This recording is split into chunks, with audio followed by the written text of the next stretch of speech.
Former Secretary of State Rex Tillerson is speaking publicly about what led to his firing in March by President Trump. CBS News political contributor Bob Schieffer interviewed Tillerson in Houston last night at a dinner to benefit MD Anderson Cancer Center. Tillerson said the greatest foreign threats are China's rising influence and what he called a belligerent Russia. He also talked about the president. How would you describe Donald Trump? Well, most of you probably know some of this, but I had never met Donald Trump until the day he asked me to be Secretary of State. He acts on his instincts. In some respects, that looks like impulsiveness, but it's not his intent to act on impulse. I think he really is trying to act on his instincts.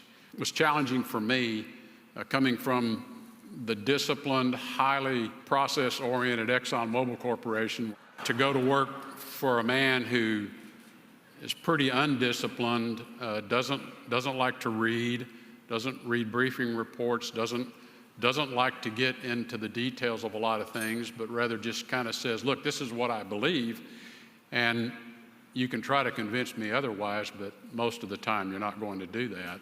How did your relationship go off the rails? Well, I think part of it was obviously we are starkly different in our styles.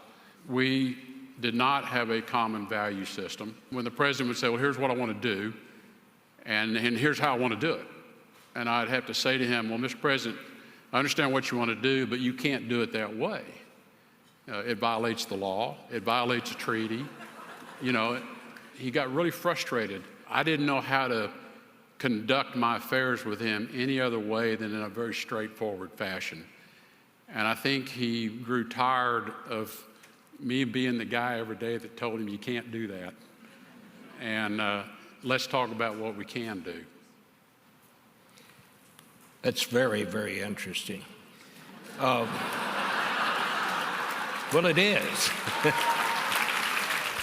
Interesting or jaw-dropping, one of the two. Wow. Yeah, I mean, he goes on to say he was proud of his government service. He would return, he says, if the president act. But I mean, what he said there, sometimes he told the president it violates the law, it violates the treaty. He got frustrated by that, and they didn't share a common set of values. Well, the values word is the one that's most interesting because the others are stylistic differences. The president has his way of behaving, Tillerson has his. But when you say that you don't share a value system for a guy who used to be on the board of the Boy Scouts, you're suggesting a fundamental disconnect with the way the American government is supposed to operate. That's an extraordinary claim. Was it, and remind me, was it Rex Tillerson who said that or it had been reported that he had called the president a moron? Yes. A bleeping moron, yes. Yeah. Oh, okay. That was it. Yes. But he also spoke as an executive of a publicly traded company. So following protocol, following procedures, reading your briefings, that's all things that he'd been used to for decades. When you have a fiduciary responsibility to the stockholders, just in some ways the president has a